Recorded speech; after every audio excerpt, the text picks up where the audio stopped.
স্ত্রীর হঠাৎ প্রসব বেদনা উঠল, ডেলিভারি হবে, পকেটে শুধু ১,০০০ টাকা। লজ্জা ভুলে আত্মীয় স্বজনদের কাছে টাকা চাইলাম। এক একজন এক এক বাহানা দিয়ে এড়িয়ে গেল, কেউ কেউ উল্টো কথা শোনালো। জানো না ঘরে পোয়াতি বউ, টাকা জোগাড় করে রাখতে হবে, জানোই তো। বললাম, ওর ডেট তো আরো ১.৫ মাস পর। হঠাৎ এখন ব্যথা উঠবে কে জানতো। আমার অবস্থা দেখে মুদির দোকানদার ৫,০০০ টাকা দিয়ে বলল, অ্যাম্বুলেন্স আমার এক পরিচিতর আছে, কল দিচ্ছি, এখনই চলে আসবে। আর এই টাকাটা রাখেন। দোকানি হাত ধরে বললাম, ভাই কি যে উপকার করলেন, কতজনের কাছে ধার চাইলাম, কেউ দেয়নি। আজ আপন মানুষ চিনলাম।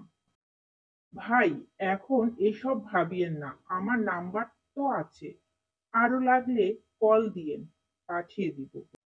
সেই রাতে ফুটফুটে একটা মেয়ে সন্তান হলো। কাজের বুয়া এসছে স্ত্রীর সাথে। উনি আমার কাছে এসে হেসে বললেন, ভাইজান রাজকন্যার মতো মেয়ে হয়েছে, আহা কি সুন্দর, মনটা ভরে গেছে। কথাটা বলে উনি আঁচল থেকে টাকা বের করে আমার হাতে দিয়ে বললেন, ভাইজান এই টেহাটা দিয়া মিষ্টি আনেন, হাসপাতালে সবাইকে মিষ্টি খাওয়ান।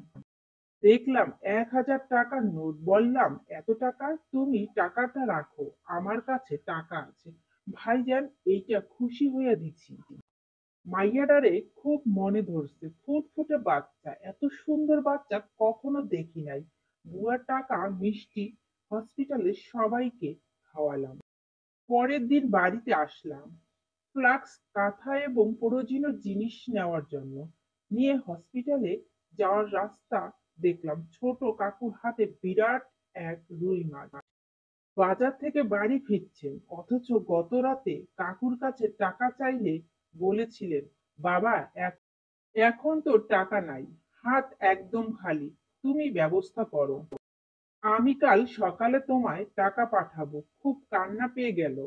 যাদের আপন ভাবতাম তারা আমায়।